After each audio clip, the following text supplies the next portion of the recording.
చెప్పండి సార్. ఏం చెప్పంటారు చెప్పండి. మీరు 14 సంవత్సరాల నుంచి ఎక్కుతున్నారు.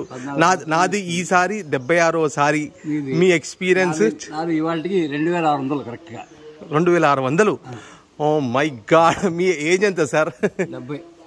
ఈసారి తిరుమల కొండ 2600 2600 టైమ్స్ ఈరోజు ఎక్కి దిగుతున్నాడు.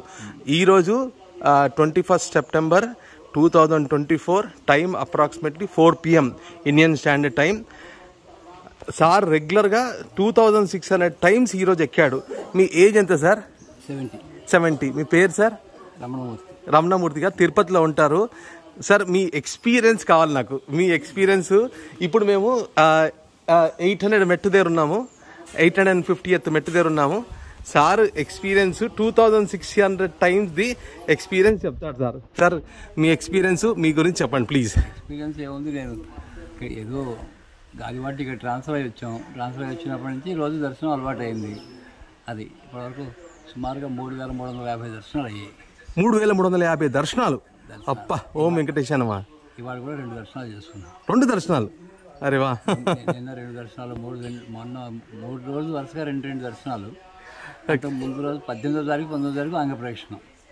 18వ తారీఖు 19వ తారీఖు 2 ఈ నెల 4 అంగప్రదక్షిణాలు ఉన్నాయి. మొత్తం 4 అంగప్రదక్షిణాలు ఈ నెలలో. అమ్మ నాయన. మీకు అసలు ఎందుకు అనిపించింది సార్ ఇట్లా చేయాలని చెప్పేసి? ఏదో వాక్ చేయాలి కదా. వాక్ చేయాలి. ఎటో అటు ఇటు తిరిగాకంటే ఇటు తిరిగితే లేం కదా. నేను పరోపిస్తున్నారా? బయట తిరిగితే 100-200 ఖర్చు. అయితే ఖర్చు ఏం లేదు కదా నాకు. అట్లా అనకండి, అది దైవ సంకల్పం అనాలి. నాకు రోజుకి ఎంతో 60-70 రూపాయలు నా ఖర్చు అంతే. అది ఫ్రీ బస్ అయితే అది లేదు. ఫ్రీ బస్ దొరికిందంటే పైకి వస్తాం ఉపరక్షణ చేస్తాం. మీకు ఎంతమంది పిల్లలు సార్? నాకు 2 అమ్మాయి. మ్యారీడా? ఎప్పుడు మా మనవాళ్ళు కూడా హై స్కూల్ లెవెల్కి. ఎక్కడ? 2 అమెరికాలో. అందరూ అమెరికాలో. మిస్సెస్ ఇంట్లో ఉంటుంది. ఇంట్లో ఉంటుంది. మీ అసలు మీ ఎక్స్పీరియన్స్ ఏంటి? ఈ 2600 టైమ్స్ ఎక్కారు ఈ రోజుకి. మీ ఎక్స్పీరియన్స్ చెప్పండి నాకు. అసలు ఎక్స్పీరియన్స్ అంటే ఏ దీంట్లో అంటే ఏ యాంగిల్లో అంటే ఎక్స్పీరియన్స్ అంటే ఇప్పుడు ఉన్న యంగ్ జనరేషన్లో అసలు మీరు ఏం చెప్పాలనుకుంటున్నారు దైవం గురించి, భక్తి గురించి? స్వామి ఆడిస్తాడు, మనం ఆడుతున్నామండి. కాబట్టి ఏంటంటే స్వామిని పరిపూర్ణంగా నమ్మకం చేసేటైతే అన్ని ఆయురారోగ్యేశ్వరుడు అన్ని అంటే ఆ విశ్వాసం ఎలా ఉండాలి? అచంచలమైన విశ్వాసం ఉండాలి. ఇంక షేకింగ్ ఉండకూడదు అందులో. ఓకే. ఉండేటైతే తప్పనిసరిగా భగవద్గీత 9వ అధ్యాయం 22వ శ్లోకం విన్నారా ఎప్పుడైనా? నేను వినలేదు. అనన్యాశ్చింతయంతో మాం ఏ జనాః పర్యుపాసతే తేషాం నిత్యాభియుక్తానాం యోగక్షేమం వహామ్యహం.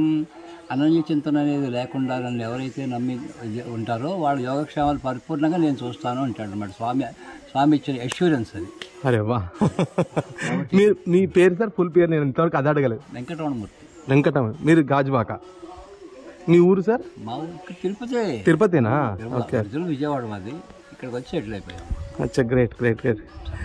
మీరు యంగ్ జనరేషన్కి ఏం చెప్పాలనుకుంటున్నారు? నేను ఇంతకుముందు అడిగాను, అది క్లియర్గా మీరు చెప్పలేదు. యంగ్ జనరేషన్ ఈరోజు దేవుడు అంటే టెక్నాలజీ, ఆర్టిఫిషియల్ ఇంటెలిజెన్స్ వచ్చేసి చాలా వచ్చేసేసి ఏది ఏమైనా కూడా అన్నింటికి కూడా చివరికి వచ్చేటప్పుడు వేదాంతంలోకి అన్ని వేదాంతంలోనే కలుస్తాయండి. ఓ వెరీ గుడ్ సార్.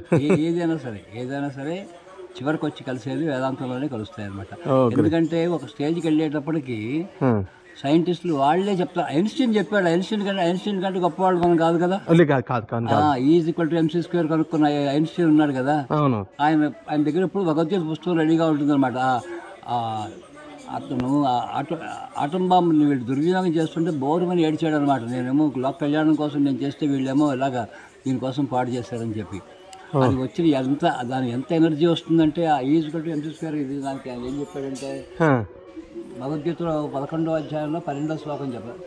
సూర్య సహస్రస్య భవేజ్జిక పదుడ్డిత ఇది సదృశీ సహస్య భాసస్య. ఒక్కసారి కొన్ని వేల సూర్యులు ప్రకాశిస్తే ఎంత ఇది వెలుగు వస్తుందో అంత వెలుగు అనమాట స్వామిది. గ్రేట్. కాబట్టి ఏంటంటే మనం దర్శనం చేసుకుని మనం అనుకుంటాం, కానీ మనం చేసుకోవడం కాదు. ఆయన చూస్తాడు. మనం చూసేది ఎవరికి. అందుకనే కాబట్టి ఏంటంటే ఇలా ఒక సెకండ్లో వాళ్ళు తోసేసినా కూడా మనం ఏం చింతపడక్కల్లా. అక్కడ రెస్ట్లో వాళ్ళ పరిస్థితి అది అంతే. ఒకసారి అలా చూసిన తర్వాత అంటే ఇక్కడ మన లోకల్గా మాకు అనుకూలంగా ఉంది కాబట్టి వెళ్తున్నాం తర్వాత అందరూ వెళ్ళక్కల్లా. ఒకసారి మీరు స్వామి దగ్గరికి వచ్చారనుకునేటంటే స్వామిని మీ ఇంటికి తీసుకెళ్ళిపోవడమే. అచ్చా, ఓకే. కాబట్టి ఆ చివరికి ఏ స్టేజ్లోకి వెళ్ళాలంటే ప్రతి వాళ్ళలోనూ కూడా స్వామిని చూడడం అలవాటు చేసుకోవాలి. అలవాటు చేసుకున్నట్టయితే వాడు ఏంటంటే ఇంకొకటి ఎదురువాడిని తిట్టలేడు, కొట్టలేడు. కాబట్టి వాడు అన్నార్తులు ఎవరన్నా వస్తే